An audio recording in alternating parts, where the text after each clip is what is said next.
Welcome to Mintel's Little Conversation podcast. Welcome to Mintel's Little Conversation, where our experts bring you fresh ideas and new perspectives on how consumers eat, drink, shop, groom and think. I'm Andrew Davidson, SVP and Chief Insights Officer for Compare Media, based in New York. And today, we're going to be talking about the impact of Facebook's changes to its ad targeting and what that means for both advertisers and for consumers.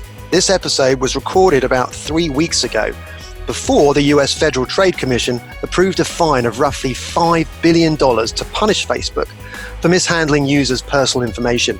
While the fine would be the biggest fine levied on a tech company by the federal government, critics say that the agency did not go far enough by not mandating more structural reforms. Despite this, investors shrugged off concerns, with Facebook's share price reaching its highest price in nearly a year shortly after the announcement and ahead of its Q2 earnings call. So, if we don't reference any of this in the episode, it's simply because it hadn't happened yet. Now, without further ado, let's hear it from the experts. I'm delighted to be joined today by Laura Ziemer and Jeanette Ornelas in Chicago, as well as Rebecca McGrath in London. Welcome to the pod. Thank you. Great to be here. So great. Well, thanks for joining. I think we've got some great expertise here. So let's please, if you could, let's start off. If you could introduce yourself. So just tell me your name, how long you've been at Mintel, how long have you been tracking your respective areas of expertise? Absolutely. Hi, my name is Laura Ziemer. I'm Director of Insights with the Compare Media Omni team here in Chicago. I've been at Mintel for about a year, but I've been working in brand strategy and audience targeting strategies for the last 12 years. And hi, I'm Jeanette Ornelas. I'm a Senior Digital Analyst on the Compare Media Omni team.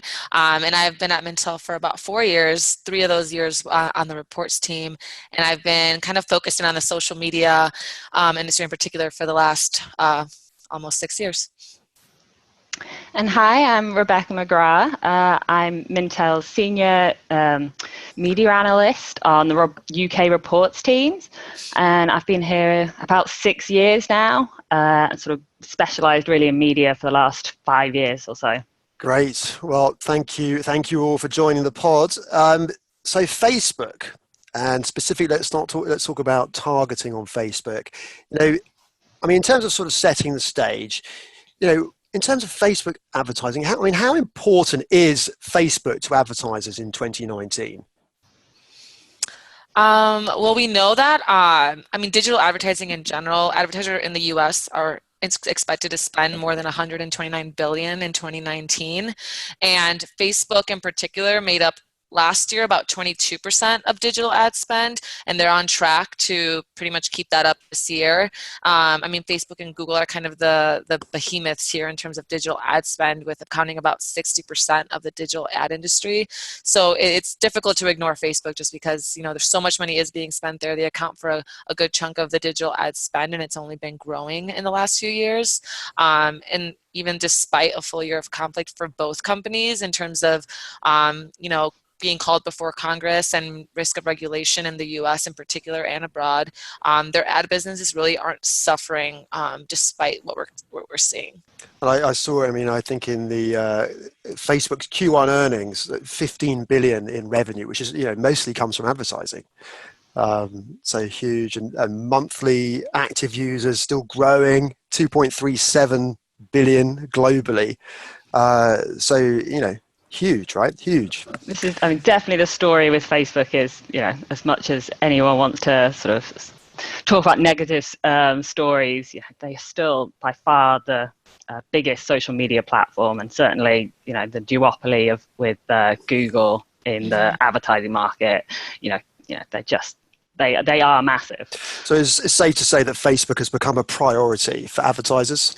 Yeah, they go where the people are. The story for a while now has been their declining user base, and in particular how the platform users are aging. But at this point, they still account for the most users overall across social media platforms. So until that changes, we don't expect advertisers are going to be flocking away. Knowing that there's a big base they can reach. So, okay, today we're going to talk about targeting on Facebook. And, earlier this year, Actually, after Facebook had settled 5 discrimination lawsuits, we saw the US Department of Housing and Urban Development announce that it was going to charge Facebook with housing discrimination with regards to its targeting practices. And I'll quote as an article from the Washington Post, just to quote it to sort of set the stage here, is that HUD, the Housing and Urban Development Department, claimed that Facebook's mines users' extensive personal data and uses characteristics protected by law: race, color, national origin, religion, family status, sex, and disability, to determine who can view housing ads, even when it's not the advertiser's intent. And, of course, Facebook has responded. They've done a lot to try to work to deal with this. They've taken significant steps to prevent ad discrimination, according to a spokesperson from Facebook. So, where are we now? What is the current status of Facebook ad targeting, and how did we get here? Yeah, absolutely. So there have been, we've seen a lot of shifts this year, in particular, Andrew, with what you reference to HUD. So in short, what we know has changed from that is Facebook removed age, gender, and all zip code targeting for any ads related to housing, employment, or anything related to credit as a part of this settlement. So what that means now in terms of any geo-targeting, you need to have a minimum of a 15-mile radius. Facebook had previously removed what it called any sort of ethnic affinity targeting. And in addition, there are new restrictions related to the lookalike tool, which is something that advertisers could use to say, find consumers who look like this target that I'm trying to reach. So there have also been restrictions there related to age, religion, and any groups that could indicate that sort of affinity. So as we know, Jeanette and Rebecca had mentioned, this is the place where a lot of consumers are. They spend a lot of their time. The revenue is there. So I think advertisers are now in the position where they say, I want to make sure that my ads are relevant, but I also want to make sure that I'm being compliant with all privacy restrictions, and maybe not solely relying on Facebook's latest targeting, but taking more into my own hands as a marketer and making sure that I'm in control of my data. So that's sort of the position we find ourselves in. We know consumers want to see ads that are relevant to them, and they're more likely to engage if that ad is relevant. But how do you do that in the face of when you need to balance these privacy restrictions as well? Think about when you're on Facebook or Instagram, if you close out an ad, one of the options for why you X that out is it's not relevant to me. So marketers are in an interesting conundrum of finding the balance between personalization and privacy on Facebook. So can Facebook still be as relevant to advertisers, particularly if they're going after things like credit and some of these areas that have been looked at? Well, I think what's important to remember is the wider context of all of this. That it's not just going to be Facebook that's being challenged with the issue of targeting and how much targeting these platforms can do. Facebook is usually the first to encounter these issues because they are the largest player in this market, but any other platform's going to face the same issue. So, advertisers are going to have to, deal with it on any platform that they go to. I assume you're talking about Google for the most part. Yes, Google at this point, and Amazon as well, or just anywhere else advertisers might want to go. Yes. I mean, what's been the reaction so far from advertisers? I think advertisers, anytime that their abilities are limited, they're going to have a negative reaction at first, and you're going to have to kind of reevaluate what your strategy is, and what some of the testing you can do is to kind of optimize and adapt to the changes in regulation. But it's kind of a double-edged sword too, because even though we see advertisers, marketers pushing for these companies to really be more transparent in terms of their data privacy and all those issues that come with it, they also want more information. They want that consumer data. So it's kind of like, what's the balance between pushing Facebook and Google to be, meeting the standards required, and then also the need for advertisers to understand the audiences and have that data. I think it's a bit of, yes, we want to do better, but also we really want this data. So it's kind of mixed reactions. We did see in terms of actual spend among top financial services firms in the United States that initially following the HUD announcement in March, there was a small retraction in spend, so a decrease of on average about 50%. But we're seeing now, as some time has passed, that the spend is normalized, returned to about where we expected it to be. And so exactly as Jeanette said, I think there's a lot of people just taking a breath, saying what are our new strategies and approaches going to be? How do we test and learn within this new framework to ensure that we're abiding by everything?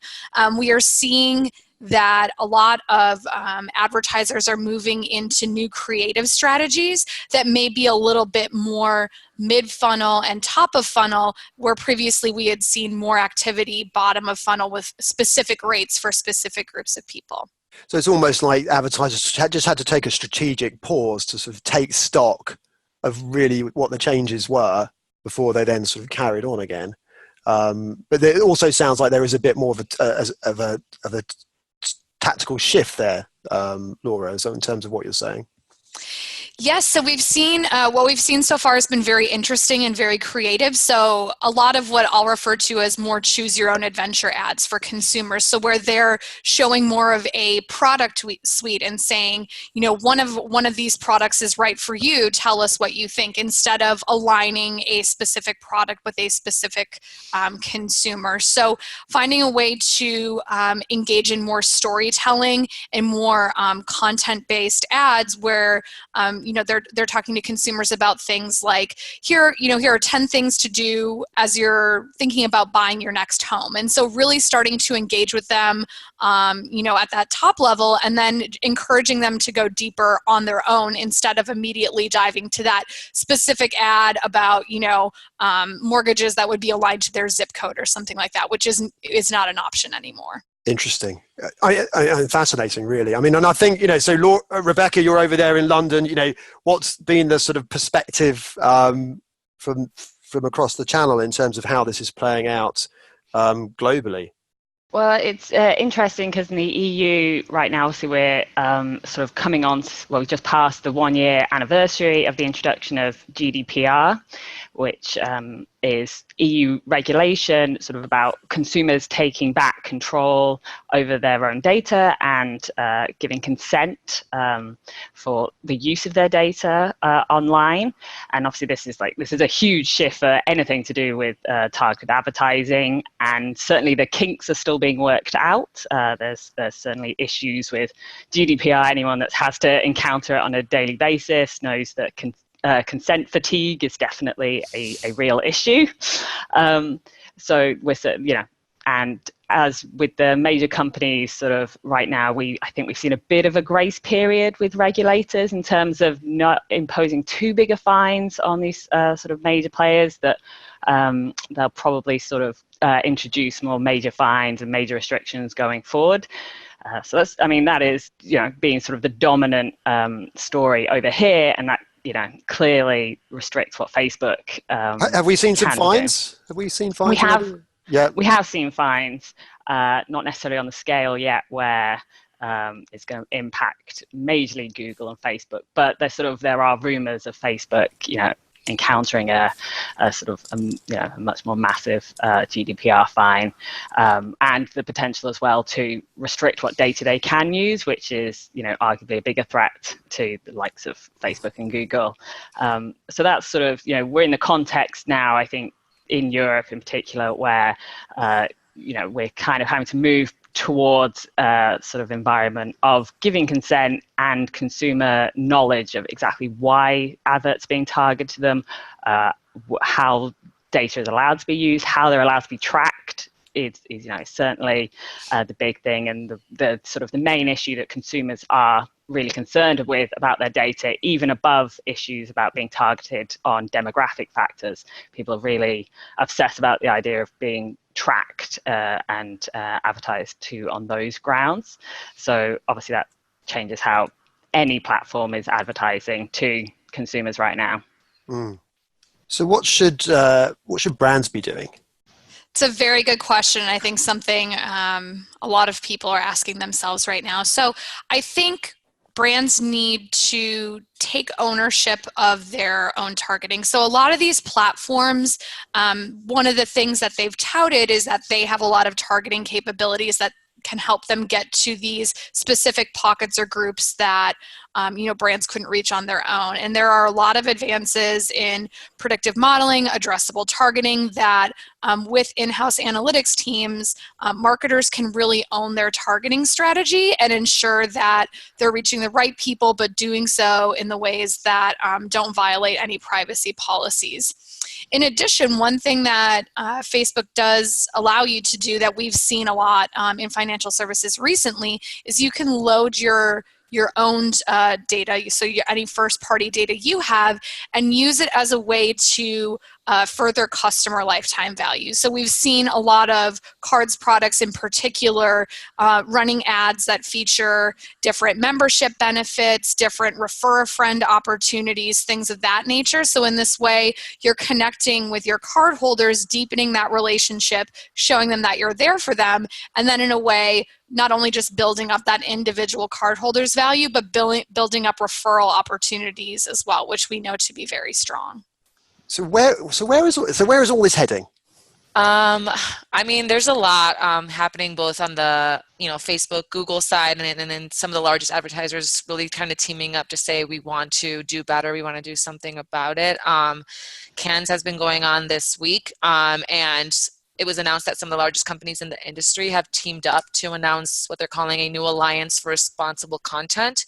So basically 16 of the world's largest advertisers, along with ad agencies and tech platforms like Facebook, Twitter, and Google, are working to create standards for what's considered appropriate content and expectations of how they'll prevent offensive and inappropriate content from surfacing. So I mean, they're basically saying, we're pushing for better content, we're pushing for better,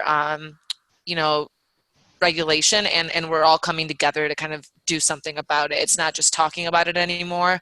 It looks like, they're really starting to commit to coming together to really see a change and make an impact in terms of what the future looks like for what they call responsible content. And I think it's important to remember that on the consumer side as well, that consumers, they have a vested interest in getting the best advertising possible. And, they know that you're going to see adverts, we accept this, and you want an advert to be actually helpful to you. And sort of our consumer data showed that people express quite a lot of willingness to give input into the kind of adverts that are targeted to them, to actually give some personal insight and involvement rather than just being sort of a bunch of demographic factors. So I think, this could, this exciting new avenue of allowing consumers to sort of give their say. Obviously, that'd have to be you can't ask too much from consumers. There's only so much time they're willing to spend on this. But I think, it's important to remember that we do want to make sure we're being shown something that's actually helpful, and we do seem to be willing to sort of maybe give some information away to do that. Yeah, I mean, from a consumer perspective, you want to have ads that are relevant, right? But people still seem to enjoy ads as long as they're relevant and they're about things that they're interested and engaged in, which is what Facebook is so good at, and that's why it's such a popular platform. People, the more input they have in it, the more amenable they're going to be towards advertising, because they won't feel, like they're being invaded by sort of these very targeted ads so that they can make them uncomfortable, Yeah, and going off of your points, Rebecca, I mean, in this day and age, like, brands are competing for time and attention. And what we're really seeing, to your point, is that consumers don't want to just absorb content. They want content that's good, that's relevant, that delivers on what they're really seeking out. And so, the standards for what we consider great content or great storytelling aren't even necessarily industry agnostic. To earn this time and attention, content really has to mean something, because it has to compete with the rest of consumers' lives, everything else they're seeing in their feed.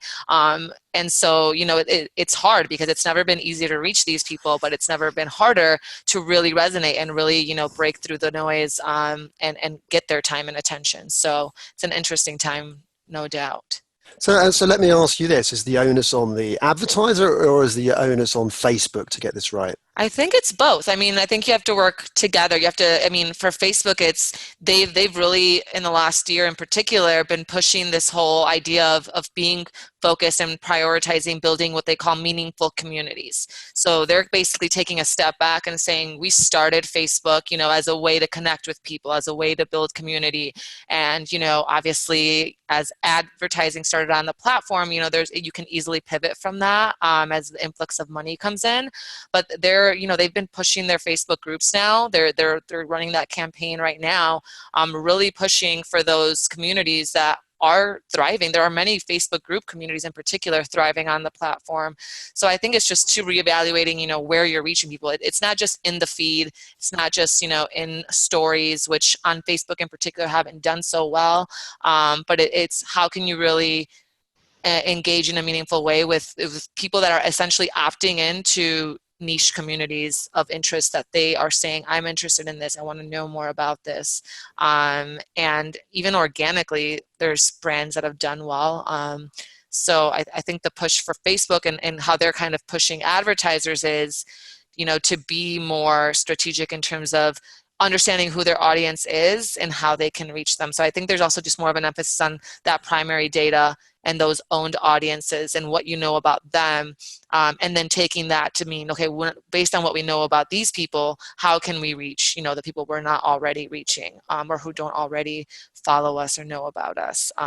So I think it's really just pushing them to be more creative and to test more and evaluate more. And they're not making it easy on advertisers, but it's the sake of two. You don't want to desensitize people to the point where everything's so irrelevant in their feed that nothing really engages them. It loses its advantage.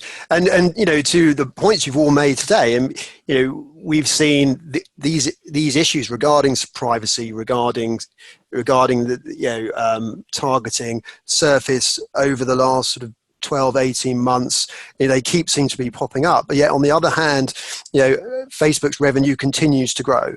So it seems, and it's all revenue, for the most part, driven by advertising. So it seems that regardless, we're going to see this type of growth.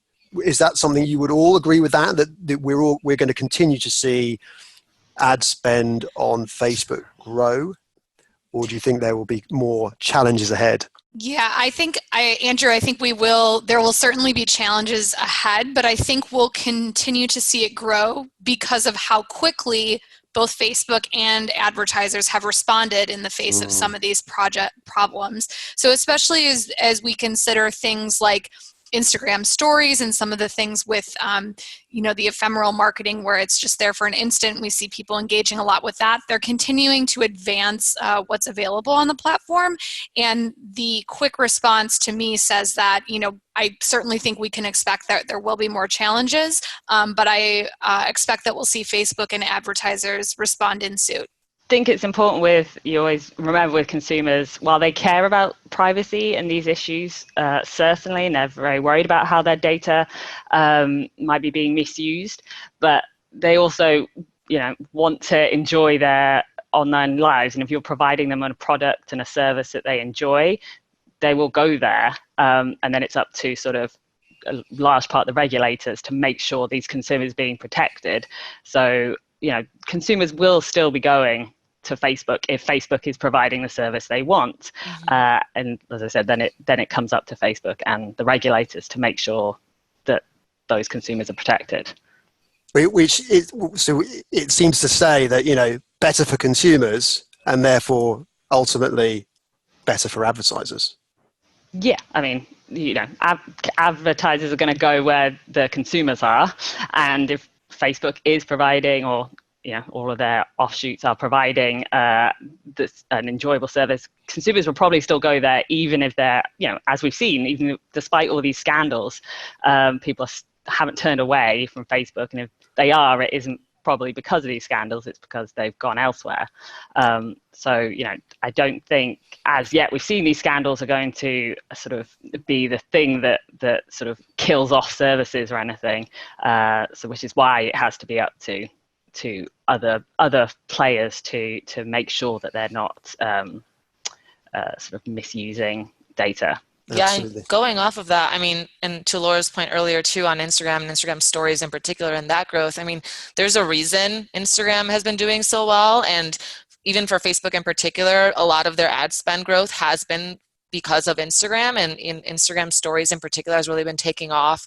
And they're right now catering to content discovery and influencer advertising for a reason. They're seeing what people are engaging with and basically acting on that. And as that continues to evolve and grow, they're really emphasizing this idea that you can, promote content that's put out by other people about your brand. So it's no longer even you promoting your own content. You can promote someone else talking about your brand, which has been an option on Facebook for a while now, but is new for Instagram. And then we can't rule out some of the players that are coming in. I mean, TikTok in particular has been getting attention in recent months. I mean, they've hit over 1 billion downloads as of, I think, February, and nearly 1 million came from the US. And right now at Cannes, they're really starting to talk about how their focus had been on building the community, and now that they have this community, they're definitely going to be moving into more advertising capabilities. So that's something to look out for too, is how will TikTok disrupt where some of that ad spend starts to go, and will some of that be moved from Facebook and platforms like it to, say, TikTok, particularly if you're trying to reach young people, Gen Z. I think there's a lot in the mix happening, and a lot to be seen in the future in terms of how some of this fluctuates. Yeah, I think TikTok's an exciting one. So it's because if we think about it, the sort of social media world has actually been fairly static in terms of major new players coming into the market. You keep hearing there'll be someone new and they'll disrupt the market, but really since Snapchat, no one has had a major impact, and Facebook owns a lot of these players anyway. So it'll be very interesting to see what the next major player will be and whether it could be TikTok. Absolutely. Well, we've got, I did sort of register that Facebook's next earnings call is July 25th. Be interesting to see, whether there has been any further impact based on our discussion today. I can imagine that we'll continue to see ongoing growth. But I think it's been a great discussion. It's going to be an ongoing discussion, an ongoing topic that we're going to be monitoring here at Mintel. I'd like to thank Laura, Jeanette, and Rebecca for a great conversation. Thank you for listening. Make sure you subscribe, rate, and review this podcast on iTunes or any other platform you get your podcasts from. We just launched, so spread the word, and catch you next week for a new episode of Little Conversation. If you want to know more about Mintel, who we are and what we do, head to mintel.com and follow us on social media. We're on LinkedIn, Instagram, Twitter, and Facebook. And check out our blog for even more insights from our analysts. Thank you.